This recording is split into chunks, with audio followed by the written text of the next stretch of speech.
the last few years have been both interesting and also kind of exhilarating in a white knuckle sense for people who think through complex systems and AI, and it's captured people in all sorts of ways. And I guess AutogenAI are, they're right at the forefront of thinking through the use of these tools in a very specific application domain of writing grants.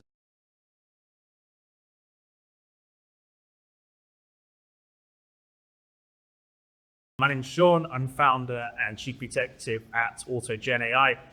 We make software that helps people who write bids, tenders, and proposals write winning bids, tenders, and proposals faster, more efficiently, and more effectively.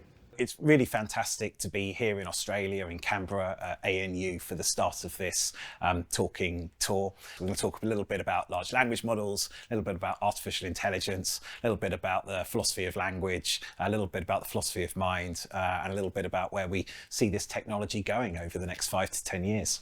I'd say this like electricity. Electricity hasn't got any better in 150 years. Electricity is electricity. Yeah. What you do with it continues to expand and continues to be interesting. So I think large language models are as good as they're going to be. And I think we've got 2 to 3 decades of people putting large language model technology in absolutely everything.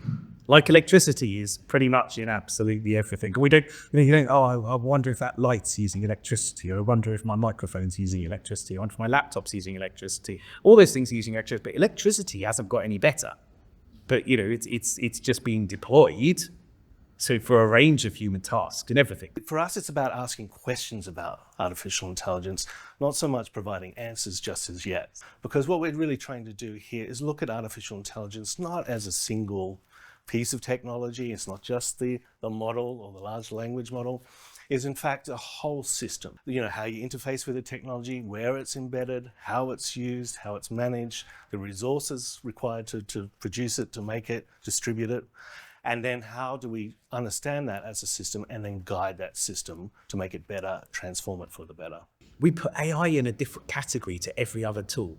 Like other tools, you go, well, the tool can be used for good and the tool can be used for evil. Other tools are clearly something that is subservient to human wants and desires. I use the hammer to knock in the nail. The hammer doesn't tell me it wants to knock in the nail or go and develop superpowers. Or we just see AI in a kind of, we see it in a different ontological space to other tools. And I really don't think it is. The roots of cybernetics kind of can be traced back to the mid 20th century, and in particular, the end of the Second World War, where humanity had created all sorts of interesting tools and technologies.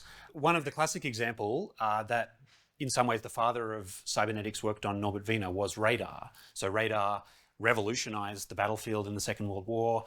You had the ability to sense and therefore to act with perception that was previously impossible. And then a bunch of folks, kind of in light of all of the developments that had happened, tried to make some sense of what are these tools, how do they work, and what might their implications be for human society and human flourishing. It's a good thing that humanity now might say, just because I've read something doesn't mean it's true. I actually, there's sort of critical thinking skills and kind of historiography type skills, who's telling me this? Why are they telling me it? Where have they got the evidence from? Were they actually there? Is this a primary source? These things, I think, actually, sort of abdicating our responsibility to a newspaper editor or to, somebody else to have done that critical thinking and that fact checking for me. I'm not necessarily sure that's a good thing. And this might stop that, because there are trusted sources in the same sort of way. For AutogenAI, it's incredibly important for us to engage with universities and to engage with the next generation of talent, to engage with cutting edge academia, to make sure that we stay really at the forefront of developments in this very fast moving sector.